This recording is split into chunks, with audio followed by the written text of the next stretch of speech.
उनके गांधी पार्क में स्थित शहीद स्मारक पर आज शौर्य दिवस के अवसर पर श्रद्धांजलि समारोह का आयोजन हुआ, जहां मुख्यमंत्री पुष्कर सिंह धामी ने पहुंचकर शहीदों को श्रद्धांजलि दी है। साथ ही सीएम ने वीर शहीद बलिदानियों को भी याद किया। वहीं कार्यक्रम में छात्राओं ने ए मेरे वतन के लोगों गीत गाकर शहीदों को याद किया। इस मौके पर कार्यक्रम में पूर्व सैनिकों समेत कैबिनेट मंत्री प्रेमचंद अग्रवाल, सैनिक कल्याण मंत्री गणेश जोशी और डोईवाला से विधायक बृजभूषण गैरोला भी मौजूद रहे।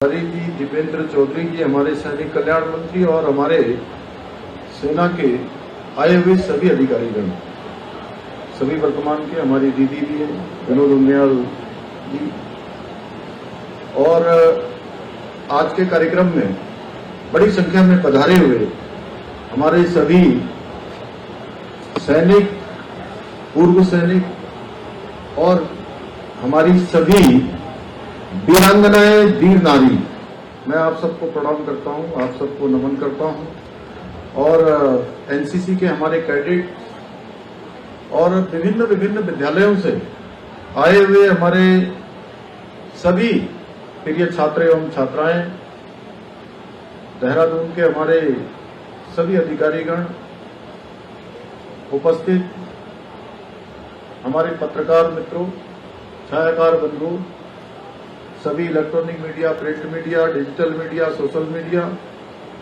मैं सबसे पहले तो आज के इस अवसर पर जिसने हमारे इतिहास की एक विजय गाथा लिखी, भारतीय सेना का जो शौर्य पराक्रम जो हमेशा हम सबके स्मरण में रहेगा, ऐसे शौर्य दिवस के अवसर पर आप सभी को बधाई देता हूं।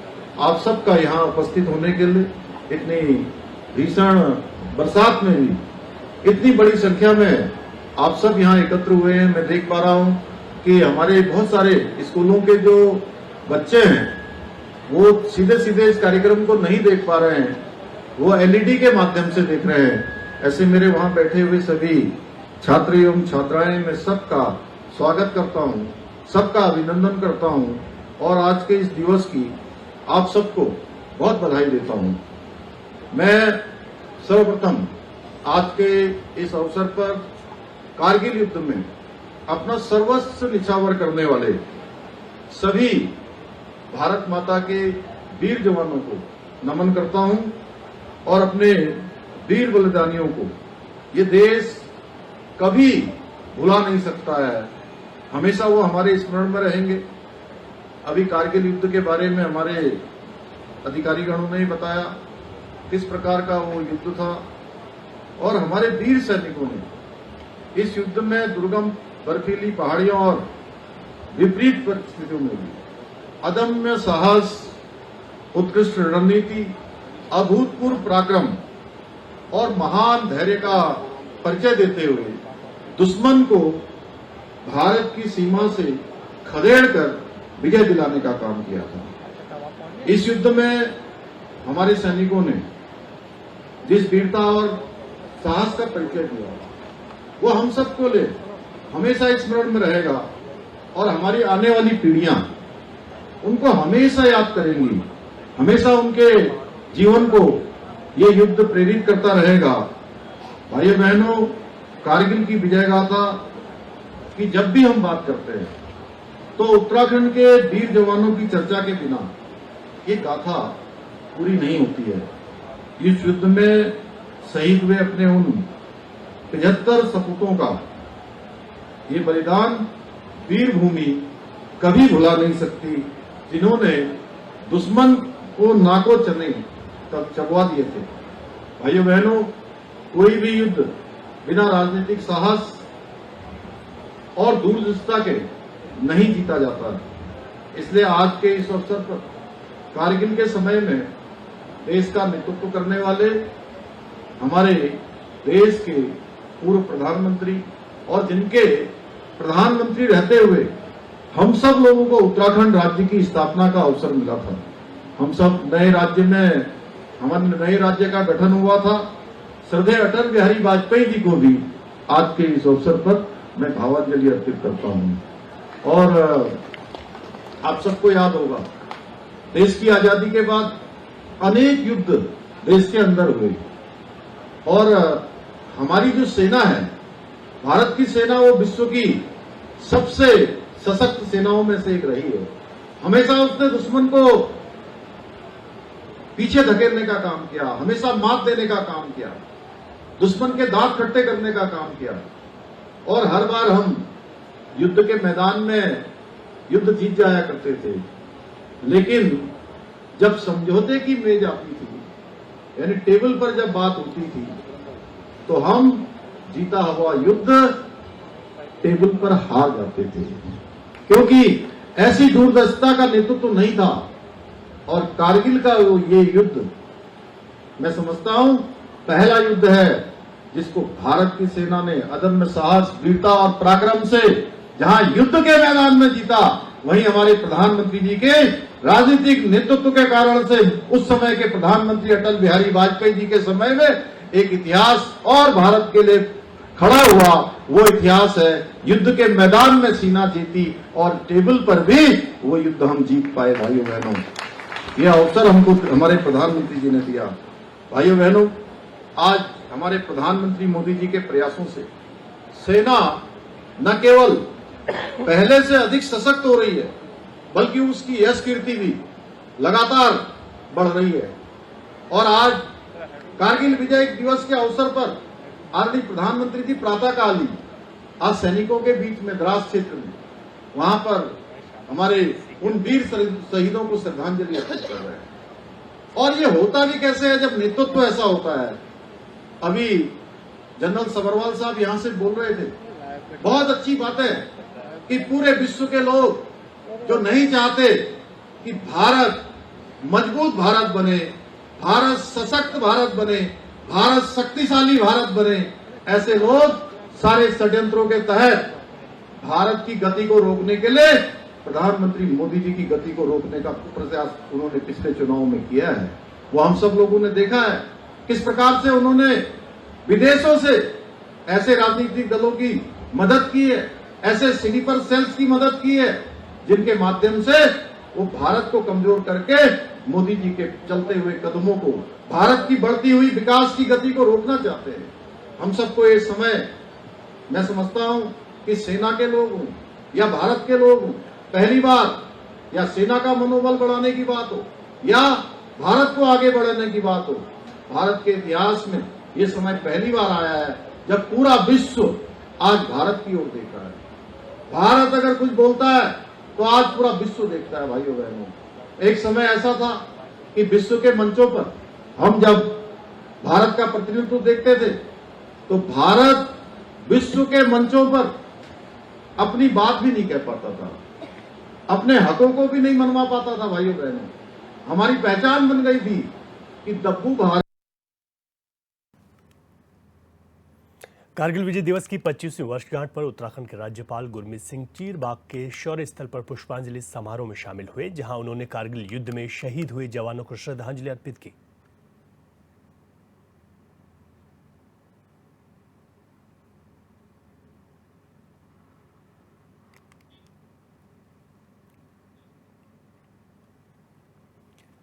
खबरों में आगे बढ़ेंगे। चमोली जिले में देर रात से हो रही भारी बारिश की वजह से काफी नुकसान पहुंचा है। कोठियाल सैण के पास बुराली में नाले के पानी से हुए भूस्खलन से 5 लोगों के घरों में मलबा घुस गया। वहीं कई घर भी खतरे की जद में आ गए हैं। स्थानीय लोगों का कहना है कि सिंचाई विभाग, लोक निर्माण विभाग, नगर पालिका और एनएच की बड़ी लापरवाही की वजह से लोगों के घरों में मलबा घुसा है। एक पीड़ित स्थानीय ने बताया कि देर रात हुई इस घटना से घर में रखा पूरा सामान खराब हो गया। वहीं घटना की सूचना मिलते ही पहुंची पटवारी और तहसीलदार ने निरीक्षण कर प्रभावितों को हर संभव मदद देने की बात कही है।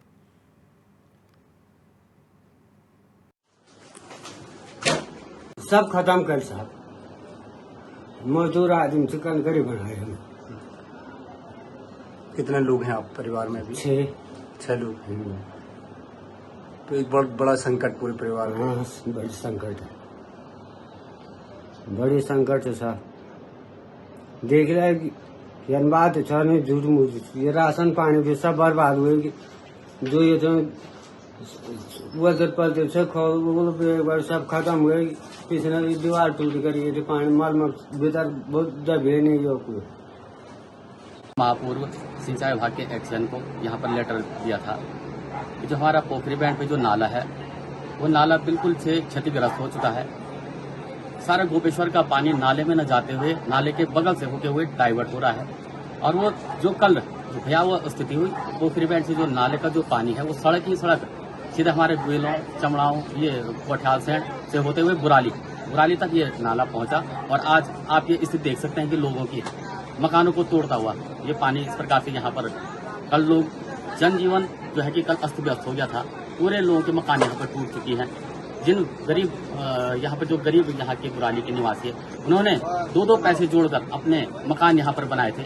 आज उनकी दयनीय स्थिति हो चुकी है। आज उनके पास खाने के लिए तक रसद नहीं है। पूरा जो है कि कल रात में पूरा दब चुका है। हरिद्वार के जूना अखाड़ा से महामंडलेश्वर यति नरसिंहानंद गिरी के शिष्यों ने आज कांवड़ यात्रा की शुरुआत की है, जिसका समापन गाजियाबाद की डासना पीठ में होगा।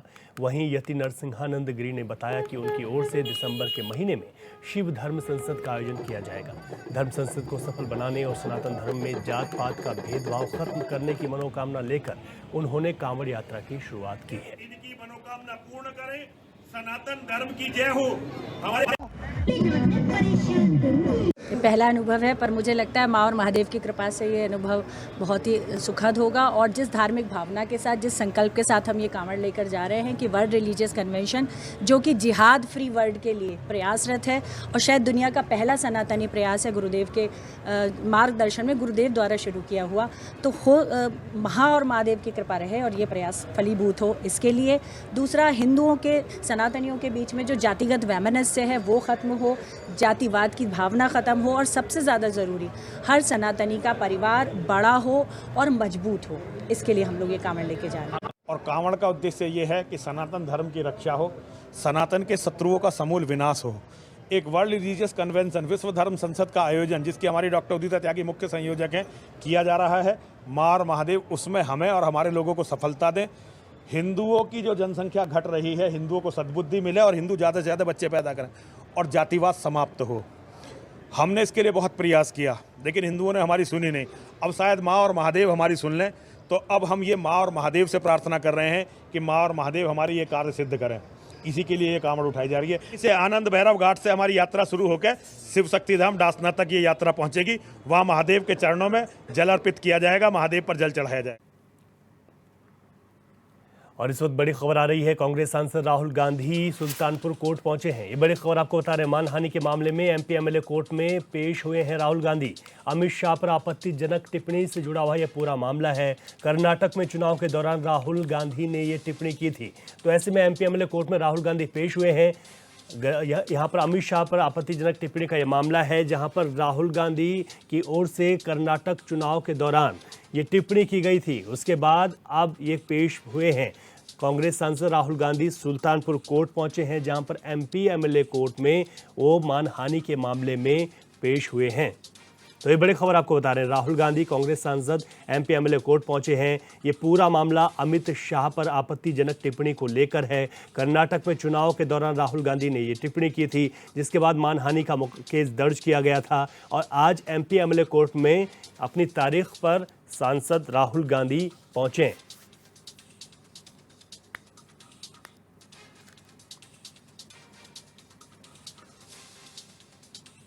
चलिए आगे बढ़ते हैं। भारत सरकार के रेल मंत्री अश्विनी वैष्णव की प्रेस कॉन्फ्रेंस के बाद झांसी मंडल के डीआरएम ने डीआरएम सभागार में प्रेस कॉन्फ्रेंस की। इस मौके पर उन्होंने झांसी मंडल में चल रही रेल परियोजनाओं और झांसी मंडल के लिए बजट में मिले आवंटन के बारे में मीडिया को जानकारी दी है। डीआरएम ने बताया कि झांसी मंडल के लिए 2200 करोड़ रुपए की ज़्यादा आवंटन यहाँ पर हुआ है। पिछले साल की अपेक्षा इस बार 7.5% बजट का ज़्यादा आवंटन किया गया है।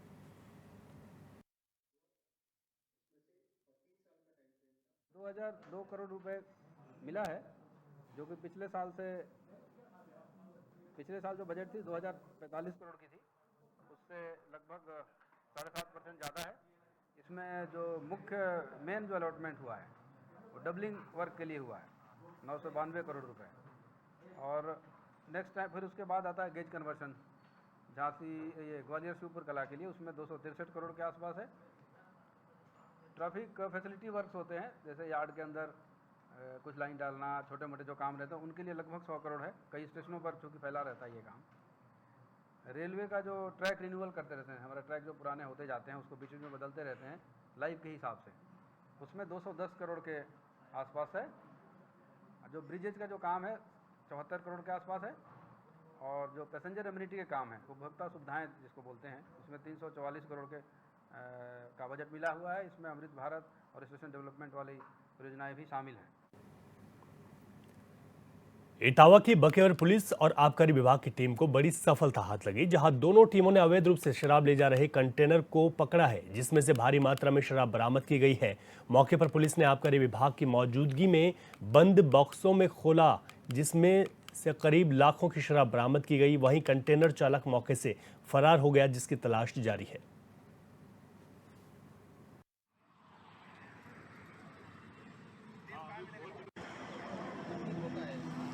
आज हमारी टीम के द्वारा नेशनल हाईवे पे चेकिंग की जा रही थी। मुखबिर से हमें सूचना भी थी कि शराब की संदिग्ध गाड़ी निकल सकती है।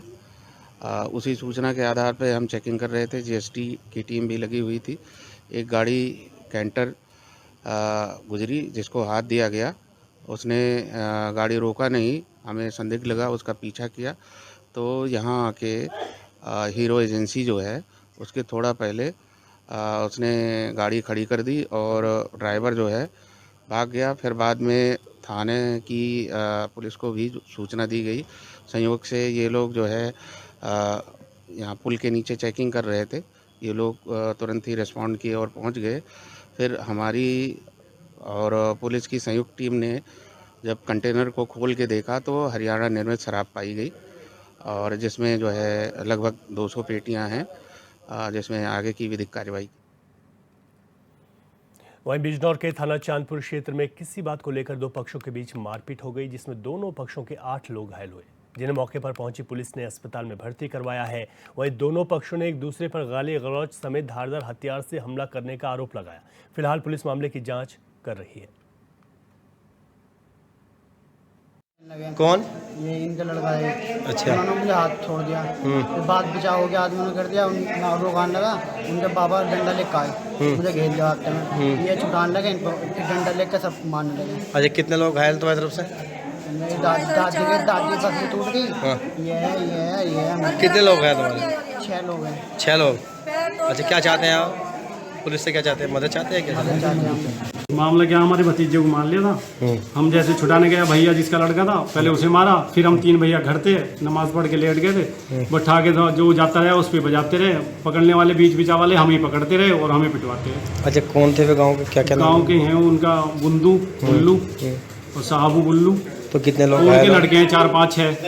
अच्छा। 5-7 लड़के हैं, उनके सबने मारा। तो मारपीट कैसे करी जी? हथियार, धारदार हथियार थे उनपे, पंछी थे और सब डंडे भी थे और कसले फावले सब थे। तो कितने लोग घायल हैं तुम्हारी तरफ से? हमारे जो हैं 5-5।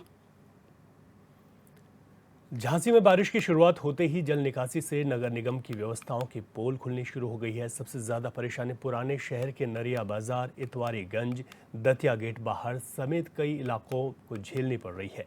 शहर क्षेत्र के नालों में कचरा भरा होने की वजह से नालियां यहाँ पर पूरी तरीके से नालों में तब्दील हो गई हैं।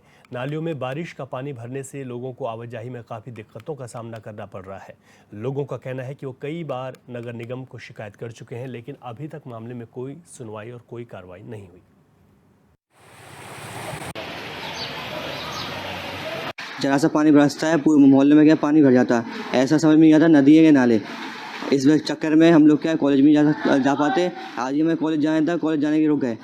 ये समस्या हमेशा चलती जा रही है। ज़रा सी बारिश होती है ऐसी पानी भर जाता, और बाहर का गंदा नाली का पानी, गंदा पानी आ जाता सड़कों पे।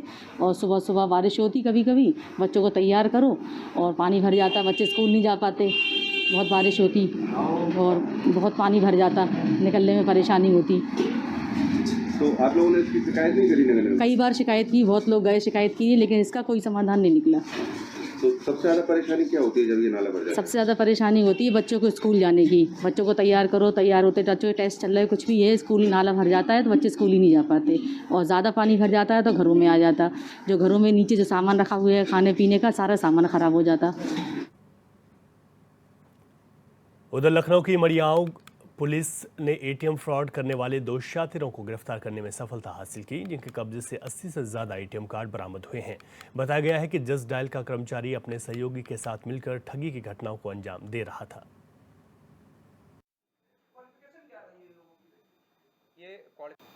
कल दिनांक 24/7/2024 को थाना मड़ियाओं के टीम द्वारा सूचना मिलने पर 2 अभियुक्तों के एक स्विफ्ट डिज़ायर गाड़ी के अंदर से गिरफ्तार किया गया है और उनका पोजीशन से काफ़ी ज़्यादा बैंकों का एटीएम्स कार्ड बरामद किया गया है। एक आईफोन भी बरामद किया गया है, एक लैपटॉप भी बरामद किया गया है।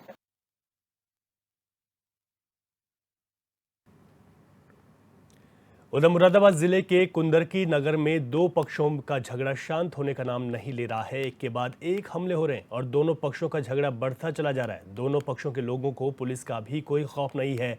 वहीं एक युवक को घर में घुसकर गोली मारने का भी मामला सामने आया। पुलिस ने 4 लोगों के खिलाफ मुकदमा दर्ज कर लिया है। ये सर कम से कम 100 साल पुराना रोड है। यहाँ पूरी टीम आई थी, राजस्व विभाग टीम ने ये डलवाया है और ये गांव मतलब पूरा गांव चाहता है कि ये लिंक रोड पड़े। 3 गांव इससे जुड़ते हैं सर, ये मेन मार्ग है 3 गांव का और ये एक ही पूरे गांव के एक ही लोग हैं दबंग टाइप, ये नहीं पड़ने दे रहे रास्ते को। क्या नाम है इनका? मलखान सिंह, रवि, खेमंदर। गाठा संख्या कितनी है? 1425 सर। यही पुरानी चुस्तबंदी, पहले मेरे को मार लिया, फिर मेरे को मार लिया, फिर मेरे ने मार लिया, अब मेरे को गोली मार दी। अच्छा, गोली किसने मारी? कौन कौन लोग आए? नसीब नंबरदार था, वो था मिम्बर था, मिम्बर के नाम मिम्बर फैसल था। ये कह रहे हैं जब बैठ उसे मैंने कितने लोग थे? कि मेरे घर में 4 थे, फिर जो बाहर थे वो जाने बाहर भी थे। किस चीज से आए थे? बाइकों से आए थे, बाइकों से आए क्योंकि मोटे डंडे स्टील के, इनका तो कुछ भी ना। कह रहा है सुहेल मिल गया, आ जाओ, सुहेल मिल गया, आ जाओ।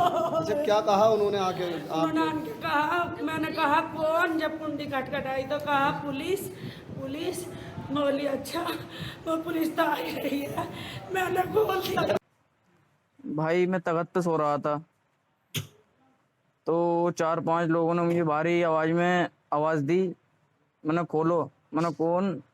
मैंने पुलिस वाले बोल रहे हैं, मैं जल्दी खोलो। जैसे कि मैंने गेट खोला तो उन्होंने एकदम फैड़ किया।